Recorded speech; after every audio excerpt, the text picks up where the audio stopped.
Taurus Metal Ox is beyond powerful. Aquarius Fire Snake. Wow. Right. She screwed my life up, man. Life was easy for me. So overall, these two only come in around about 30, 35, 40%. Hello, my name is Hagan Fox. We're going to go behind closed doors today with George Clooney and his wife, Amal. George is one of the most charming, charismatic men on the planet. What a surprise. Why is he thus? Because he's a Taurian.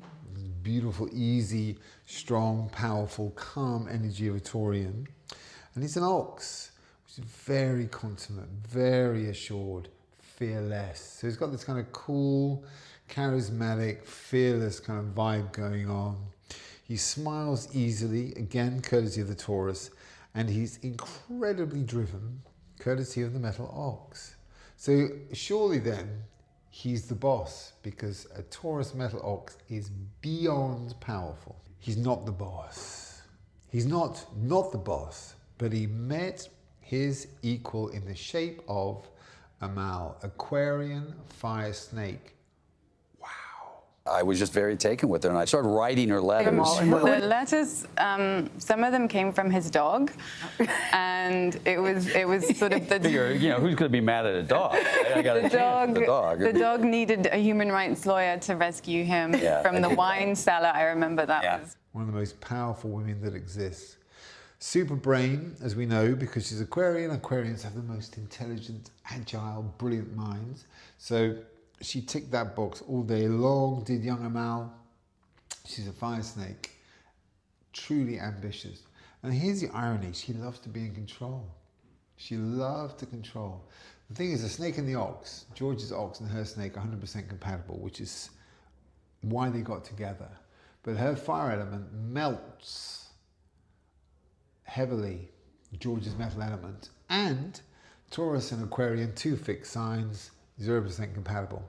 So overall, these two only come in around about 30, 35, 40%. No, probably 40% to be fair and to be generous. Now, that's not terrible, but it needs work.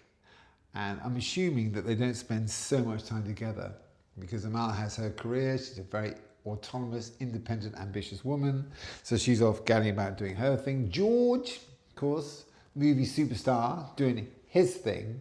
So this has worked effortlessly and seamlessly so far because they're rarely under the same roof. But they have twins, Ella and Alexandra. So I'm assuming that they kind of just take turns, if you like, looking after the twins. It's great that George has kids because he's a natural dad. Alexander's favorite superhero is Batman. You know? And he goes, I said, what's your favorite superhero? He goes, Batman. And I go, I was Batman. And he goes, yeah, but not anymore. An Aquarian Fire Snake, which is Amal, that's not a maternal nurturing character on any level. So our son is now a big prankster, and he's basically, you've taught him all of these lessons, and he's now pranking his dad back.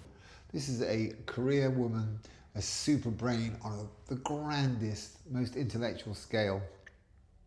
So the kid thing will be quite a struggle for Amal. She won't find that straightforward.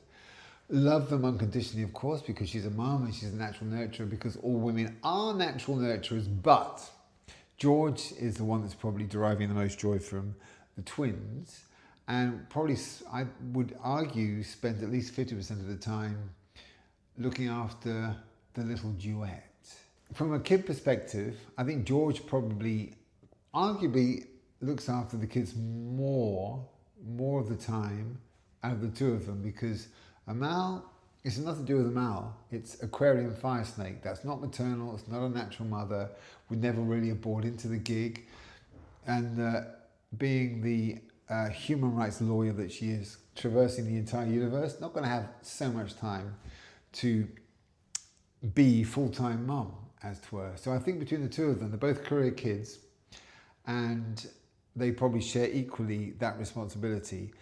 When the kids have gone, And when they're under the same roof, if they ever do come under the same roof, there will be quite the crevice that could appear in that relationship. It works beautifully when they're off doing their own thing. 40% screams, don't spend more than 40% of the time together. I highly doubt that they do. And it's going to be beautiful and magical here on in if they maintain that kind of numerical barometer. The moment the kids have flown the nest, and it's the two of them on a giant-sized rocking chair on some veranda in, I don't know, Havana or something. Maybe did George do it? I think he did. Did he star in a movie called Havana? Maybe he did. Maybe that's where I got it from. Or was that Robert Redford? No, that was Redford.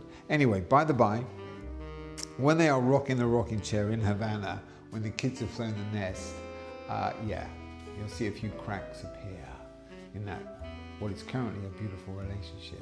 Because that 40% compatibility, the older we get as couples with that kind of barometer, the more pressure is applied to the relationship.